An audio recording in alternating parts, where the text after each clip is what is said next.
بسم اللہ الرحمن الرحیم اللہم صلی علی محمد وعلی آل محمد وبارک وسلم۔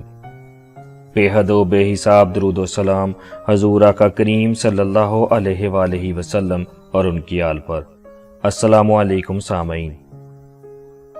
اسلام اور ضبط ولادت، تحریر و تحقیق جناب محمد خالد چسبی صاحب۔ سامعین، یہ ویڈیو ہمارے پہلے موضوع یعنی اسلام اور ضبط ولادت کا دوسرا حصہ ہے۔ ہمارے پیچھے بیان کیے گئے نقطہ نظر پر بعض اعتراضات وارد ہوتے ہیں، مناسب یہ ہے کہ ان کا جائزہ بھی لے لیا جائے۔ پہلا اعتراض یہ ہے کہ فیملی پلاننگ پروردگار کے صفت رزاقیت پر عدم اعتماد ہے۔ ہر انسان کو اللہ ہی رزق دیتا ہے، اس لیے ضبط ولادت نہیں کرنا چاہیے۔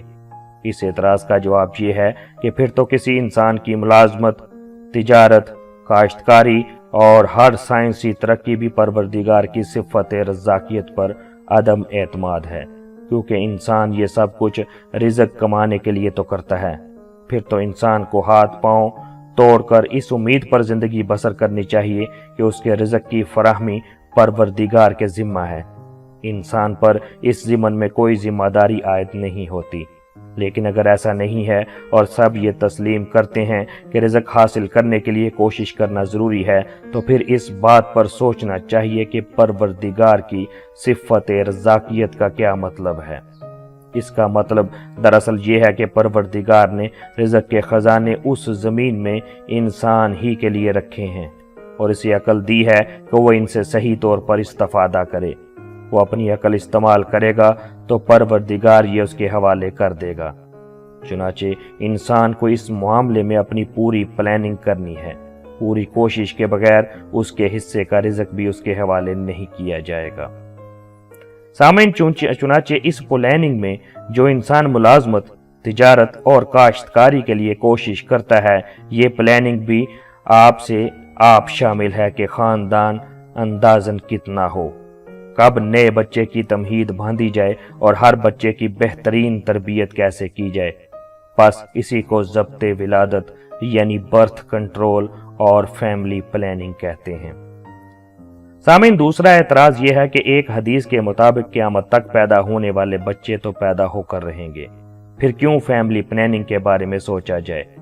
اس اعتراض کا آسان جواب یہ ہے کہ بے شک یہ سب بچے پیدا ہوں، مگر ایک پلاننگ کے تحت پیدا ہوں، بغیر مناسب تیاری کے پیدا نہ ہوں۔ لیکن اس پوری بات کا ایک پس منظر ہے، وہ یہ کہ حضور صلی اللہ علیہ وآلہ وسلم کے زمانے میں صحابہ کرام رضوان اللہ علیہم اجمعین منع حمل کے طریقے یعنی عزل سے کام لیتے تھے۔ یہ بات جب نبی کریم صلی اللہ علیہ وآلہ وسلم کے سامنے بیان کی گئی تو آپ نے اس طریقے کو اختیار کرنے کی اجازت دی۔ گویا اس سے یہ بات نکلتی ہے کہ منع حمل کے تمام طریقے بنیادی طور پر جائز ہیں۔ البتہ یہ بات ضرور فرمائی کہ قیامت تک پیدا ہونے والے بچے تو پیدا ہو کر رہیں گے۔ اس ارشاد کا صریح مطلب یہی تھا کہ انسان اپنی تدبیر ہی کو سب کچھ نہ سمجھ لے، اور اگر منع حمل کے مروج طریقوں کے استعمال کے باوجود حمل ٹھہر جائے تو کبھی اسقاط حمل یعنی ابورشن یا قتل اولاد کے بارے میں نہ سوچے۔ سامعین، تیسرا اعتراض یہ ہے کہ قرآن مجید نے قتل اولاد سے منع کیا ہے۔ فیملی پلاننگ دراصل قتل اولاد ہی ہے۔ یہ اعتراض صحیح نہیں ہے۔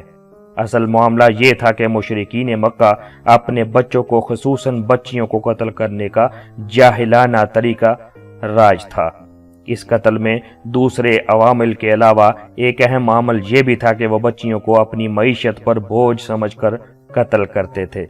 چنانچہ قرآن مجید نے جس طرح اپنے زمانے کے تمام جاہلانہ رسموں پر تنقید کی، اسی طرح لوگوں کو اس بھیانک جرم سے بھی روکا۔ قرآن مجید کی اس بات کا فیملی پلاننگ سے کوئی تعلق نہیں، اور نہ ہی اسے فیملی پلاننگ پر منطبق کیا جا سکتا ہے۔ چوتھا اعتراض یہ کیا جاتا ہے کہ فیملی پلاننگ یہودیوں اور مغرب کی سازش ہے تاکہ مسلمانوں کی تعداد نہ بڑھنے پائے۔ یہ اعتراض سراسر غلط ہے۔ اس امت کے خلاف اصل سازش تو یہ ہے کہ اس کو زیادہ سے زیادہ بے ہنگم غیر منظم، تعلیم سے بے بہرا اور سائنس سے نابلد رکھا جائے۔ آبادی میں غیر منظم اضافہ تمام پلاننگ کو درم بھرم کر کے رکھ دیتا ہے۔ اس کے برعکس ایک منظم اور منصوبہ بند قوم اپنی تہذیب و عملی برتری کو تمام دنیا پر قائم کر دیتی ہے۔ اس طرح جب امت مسلمہ اپنے آپ کو برتری کے اعلیٰ ترین مقام پر لے جائے تو غیر مسلم اقوام کے قبول اسلام کی راہ کھل جائے گی۔ امت کی کثرت کا صحیح طریقہ یہی ہے۔ سامعین، پانچواں اعتراض یہ کیا جاتا ہے کہ سورہ بقرہ آیت نمبر 223 کے مطابق، ترجمہ، تمہاری عورتیں تمہاری کھیتیاں ہیں، تمہیں اختیار ہے، جس طرح چاہو اپنی کھیتی میں جاؤ۔ سامعین، کھیتی سے انسان پیداوار ہی تو حاصل کرتا ہے، اور فیملی پلاننگ تو دراصل پیداوار نہ لینے کے مترادف ہے۔ اس لیے فیملی پلاننگ خلاف اسلام ہے۔ در حقیقت یہ بات یوں نہیں ہے۔ پیچھے بھی بیان کی گئی آیت میں مرد اور شوہر کو ایک ذمہ دار کسان سے تشبیہ دی گئی ہے۔ ایک ذمہ دار کسان اپنی کھیتی کو پہلے کھاد اور پانی دیتا ہے اور صرف وہی فصل بوتا ہے جس کی ضرورت ہوتی ہے۔ فصل لینے کے دوران میں بھی اپنی کھیتی کی پوری حفاظت کرتا ہے اور اس کو بیماری کے حملے سے بچانے کی کوشش کرتا ہے، اور جب فصل لے لیتا ہے تو کھیتی کو آرام کرنے کے لیے ایک وقفہ دیتا ہے تاکہ وہ دوسری فصل کے صحیح طریقہ سے قابل ہو جائے۔ سامعین، جو کسان ایسا نہیں کرتا وہ ایک غیر ذمہ دار کسان ہے۔ پس پیچھے بیان کی گئی آیت ایک شوہر پر بہت ذمہ داری ڈالتی ہے، وہ یہ ہے کہ اسے اپنی بیوی کی صحت کا پورا خیال رکھنا ہے۔ صرف اس وقت ایک نئے بچے کی تمہید باندھنی ہے جب بیوی اس کے لیے ہر طرح سے تیار ہو۔ ایک ذمہ دار شوہر عمل کے دوران میں اس کی صحت کا پورا خیال رکھتا ہے اور ایک اولاد کے بعد دوسری اولاد تک مناسب وقفہ دیتا ہے۔ اگر وہ یوں نہیں کرتا تو وہ ایک غیر ذمہ دار شوہر ہے۔ چونکہ فیملی پلاننگ میاں بیوی کو مل کر کرنی ہوتی ہے، اس لیے یہ بھی ممکن ہے کہ بعض اوقات دونوں کے درمیان اختلاف رائے ہو جائے۔ ایک معقول تعداد میں بچوں کی پیدائش کے بعد ایک فریق مزید کے لیے بھی اصرار کرے اور دوسرا اس کی مخالفت کرے۔ چنانچہ یہ سوال پیدا ہوتا ہے کہ ایسی صورت میں فیصلہ کن اختیار کس کا ہونا چاہیے؟ سامعین، اس کا جواب یہ ہے کہ اس معاملے میں بدنی یعنی جسمانی ذمہ داری ساری کی ساری ماں پر ہی آتی ہے۔ چنانچہ یہ واضح ہے کہ جس پر بوجھ آئے فیصلے کا اختیار بھی اس کے پاس ہو۔ چنانچہ اللہ کریم سورہ لقمان میں کچھ یوں ارشاد فرماتا ہے، ترجمہ، اور ہم نے انسان کو اس کے والدین کے معاملے میں ہدایت کی، اس کی ماں نے دکھ پر دکھ جھیل کر اسے پیٹ میں رکھا اور 2 سال میں اس کا دودھ چھڑانا ہوا کہ میرے اور اپنے والدین کے شکر گزار رہو، میری ہی طرف بالآخر لوٹنا ہے۔ سامعین، حمل، ولادت اور رضاعت تینوں مراحل کا تعلق ماں کے ساتھ ہوتا ہے، اس لیے ان تمام معاملات میں ماں کا حق باپ کے مقابلے میں زیادہ ہے، اور اسی بنا پر نبی کریم صلی اللہ علیہ وآلہ وسلم نے ماں کا حق باپ سے 3 درجے زیادہ بتایا ہے۔ مزید اللہ کریم قرآن حکیم کی سورہ احقاف میں کچھ یوں ارشاد فرماتا ہے، ترجمہ، ہم نے انسان کو اس کے ماں باپ کے ساتھ حسن سلوک کی ہدایت کی، اس کی ماں نے دکھ کے ساتھ اس کو پیٹ میں رکھا اور دکھ کے ساتھ اس کو جنا، اس کو پیٹ میں رکھنا اور اس کا دودھ چھڑانا 30 مہینوں میں ہوا۔